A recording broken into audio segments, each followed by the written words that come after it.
Agitation, I always say, is my favorite part of writing problem agitation solution. But I was talking with Sarah the other day, and Sarah was like, how do I agitate? This video is brought to you by Conversion Copywriting's Lead Gen Level Up Bundle. Flood your pipeline with leads and end lead generation guesswork. Available now at conversioncopywriting.com. Today we are doing a quick tutorial on agitation copy. Problem agitation solution is a framework to use whenever you are writing basically anything. Agitation, I always say, is my favorite part of writing problem agitation solution. But I was talking with Sarah the other day, and Sarah was like, how do I agitate? It's interesting. So we were talking through some questions that I like to use. So I want to share those with you today. Okay, so we have the transformation, and this part is directly from Jeff Walker's product launch formula because I find it very useful. You want to move your reader from X stage to Y stage, where Y stage is better than X stage. But we need to know where they're starting out, and that's how we can arrive at this starting big problem. So you'll see with these questions that I've broken them out into an order that you should and could answer them in. Now you can answer them in any order you want to, but by the end of this, we want to kind of keep them in the order that I've presented them here, where we state the big problem. So what is the big problem?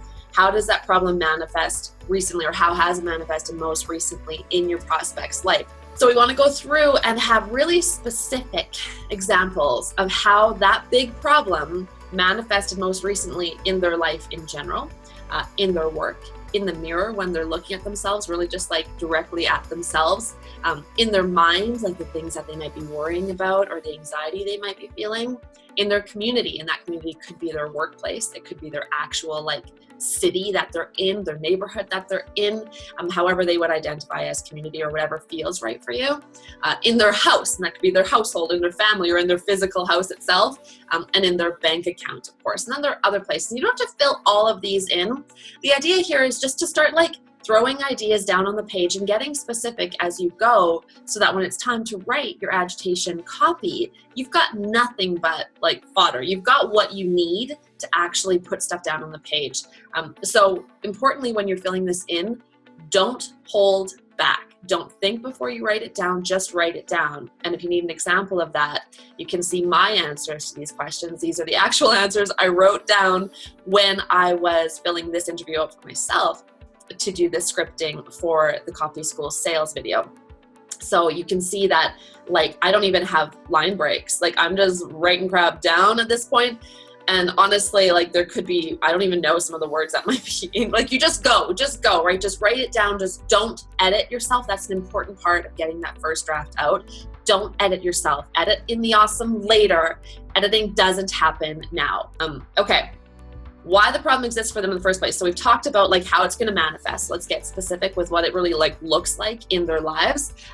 Why does it exist for them in the first place? Why has it happened that this is even a problem for them? What are some of the bigger misconceptions about the problem that they have, right? That they have, or that their community has, that their family has, that their boss has, that their coworkers have, what their kids have. Depends on whatever you're selling and the people that influence them with that sale or that purchase. And this is a big one. What the problem is costing them. The reason that I love the way these questions are written out is because it's easy for us to forget some of these things when we're writing copy. But if you fill this in, and I'm going to show you by going over to my example right away, once you've got this filled in, you have a really strong first draft, and all you really need to do is write some crossheads, and I'm going to show you that right away. And then we get into the solution. So we've agitated the problem, but when we're in solution, we're still kind of agitating. So I don't want you to jump straight from agitation to here's the solution, life is better. We want to have the solution where we're okay, there's still problems with the solutions they may have tried already, or the things that are putting them off of trying a solution. So you're not just going to jump right into, hey, here's how you solve this, and then you go through it. You'll want to also say, if they've tried solving it, what mistakes have they made along the way? That's an important part of making them continue to feel that problem before they get to your solution. If they have not tried solving it, how do they actually expect to solve it? And go through what they're really thinking about how they're going to solve it. And then why they haven't solved it yet, why they can't solve it without help or without your help. So this could be two separate questions, like one is without help and the other is without your help, because those are two very different things. So keep that in mind. And then finally, getting into the solution, like now let's start helping them understand how their life will improve when they solve it. And most people start their copy here. This is the point at which most marketers love to start. Like, let's start with the happy ever after at the top of the page. And that's nice. It makes the boardroom feel really good about the copy, but you can see that you're missing a lot of actually getting inside your prospect's head if you start down here at the bottom with like, life gets better, here's how. We need to first talk about how life isn't where it should be, where they want it to be, and how that's manifesting in their lives. But what I want to point out here is once you start filling this in, the order that this is laid out in means that what I would do at this point, if I was writing this as a sales page, is go through and turn all of these questions into V1 crossheads. So I'm going to go through. You could go through and center all of those, essentially telling your brain this is a crosshead, and then rewrite these as crossheads. So what is the big problem? Just write that down there. Keep a lot of this copy exactly as it is for your first draft. Just let that happen. Why the problem exists for them in the first place. This could be as simple as rephrasing this as a question like, why are you dealing with this problem in the first place?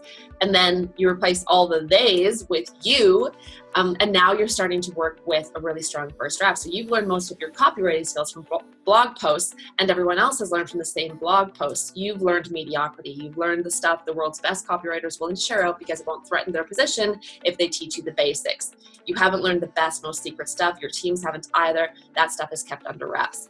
That is all perfectly fabulous first draft copy. Doesn't mean it's final copy, but it is a strong first draft, and all it took was you filling in these little interview questions. That's it, and that continues on down the page. Rewrite those questions as crossheads, keep the copy as it is below, and you'll see that the order that it goes in requires very little, still some, but very little editing to get it to a point of being a strong second draft.